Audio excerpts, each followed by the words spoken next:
সরকারি উদ্যোগ ও এনজিও কার্যক্রম থাকা সত্ত্বেও চা শ্রমিক সম্প্রদায়ের মধ্যে বাল্যবিয়ে রোধ করা যাচ্ছে না।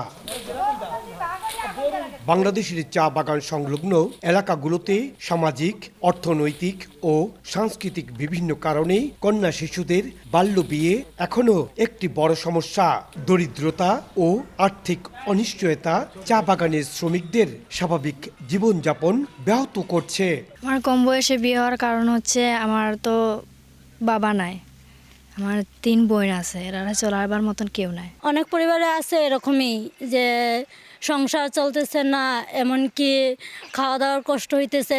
প্রজন্মের পর প্রজন্ম ধরে চলে আসা রীতি মেয়েদের অল্প বয়সে বিয়ে দেয়া স্বাভাবিক ঘটনা হিসাবে বিবেচিত হয়। আইন ও নীতিমালা থাকা সত্ত্বেও চা বাগানে বাল্য বিবাহ এখনো চলছেই। খাওয়াইতে পারি না, ফেন্দাইতে পারি না, মানুষের মতন মানুষ করতে পারি না, লেখাপড়া করাইতে পারে না, যার কারণে তাদের এসে বিয়ে দিয়ে দেয়।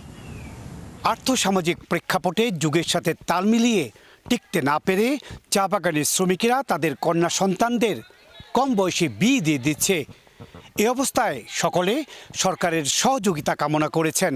সরকারের যদি আমাদের বাচ্চা কাচ্চার লেখাপড়ার সুযোগ সুবিধা দিতে পারে তাহলে আমরা কম বয়সে বাচ্চা কাচ্চাকে বিয়ে দিব না। সরকারের কাছে আকুল আবেদন করব যাতে এই মেয়েদের জীবন বাঁচানোর জন্য ভালো কিছুটা প্রণোদনা এবং সাহায্য সুবিধা করে যাতে লেখাপড়া করে তারা আরো মানুষের মতো মানুষ হতে পারে। সংশ্লিষ্টদের দাবি বাল্যবিয়ে বন্ধে বাগান পঞ্চায়েত ও চা বাগান শ্রমিক ইউনিয়ন তেমন ভূমিকা রাখতে পারছে না। এজন্য বাগানগুলোতে বাল্যবিবাহ বন্ধে তাদের উপর চাপ প্রয়োগ করতে হবে।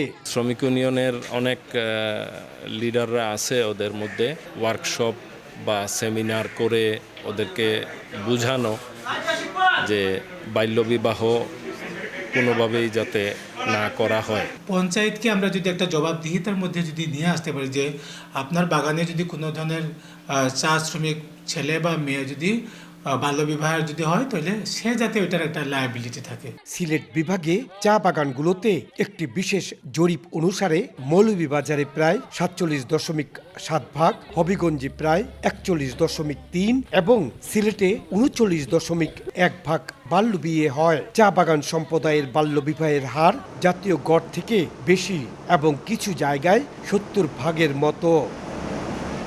ইকরামুল কবির, সময় সংবাদ, সিলেট।